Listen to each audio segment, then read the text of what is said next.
Sir, I shall try to be as brief as possible and I will hold out no threats of non cooperation either with the finance minister or anyone else.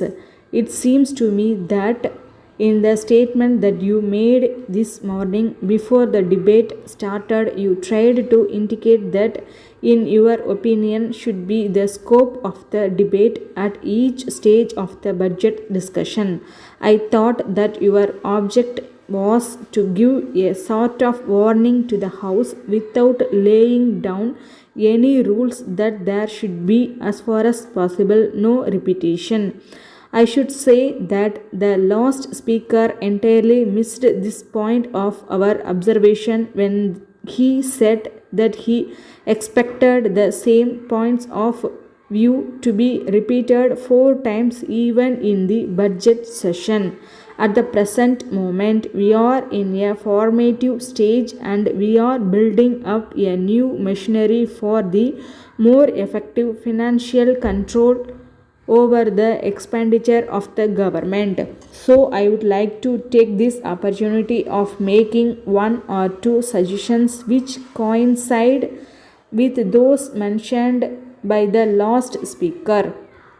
It is the intention of the Honorable Finance Minister to ask his House at a later stage to elect an estimates committee. The last speaker made a complaint that the Finance Minister had not been prompt in asking this House to take that step. I do not see how anyone in the position of the Finance Minister, with the time at the disposal of the House, would have appointed an estimates committee if it was seriously to scrutinize the expenditure of one or more ministers. In the circumstances in which we have found ourselves this year, I do not think the finance minister could have had resources to any other step than the one which he has taken. Therefore, he find ourselves without an estimates committee at the present moment.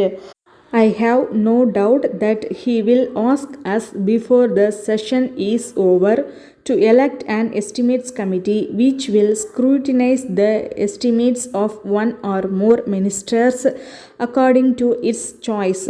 I believe it is also his intention to ask us to elect a standing finance committee in addition to the estimates committee.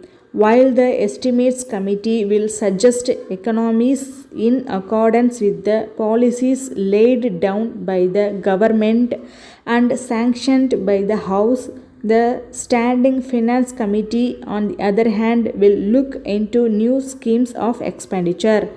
At the present moment, therefore, we are in the position of having to adopt the appropriation bill without the benefit of the work of the estimates committee. I agree with the last speaker that there is a very strong case for continuing the standing committees of this House attached to the various ministries.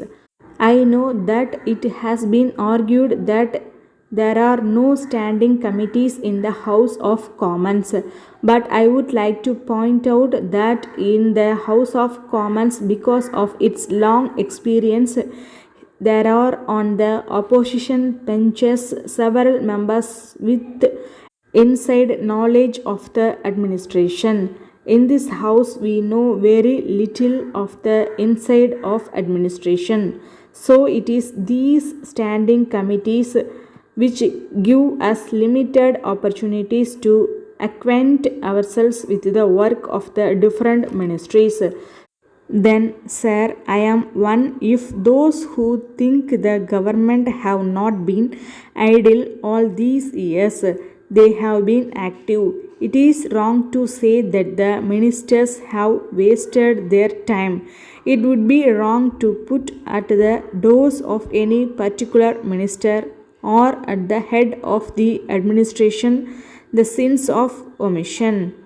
Bombay, 1st August 1970, Messrs. Venkat and Company, 10 Barnaby Road, Bombay 8. Dear sirs, we are in receipt your letter of 20th July and thank you for the same. It is unusual for your account to fall into arrears. We are very happy that you have given your early attention to the matter and we should very much appreciate you for your prompt reply and for your courtesy in informing us of exactly how you stand.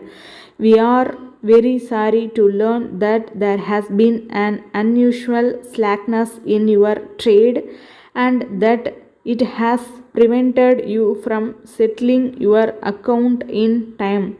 We also note that you wish to hold over the statement until you are in a position to pay in full the amount of rupees 2000 owed by you. That we are glad to inform you that we are prepared to assist you to get over present difficulty in other way.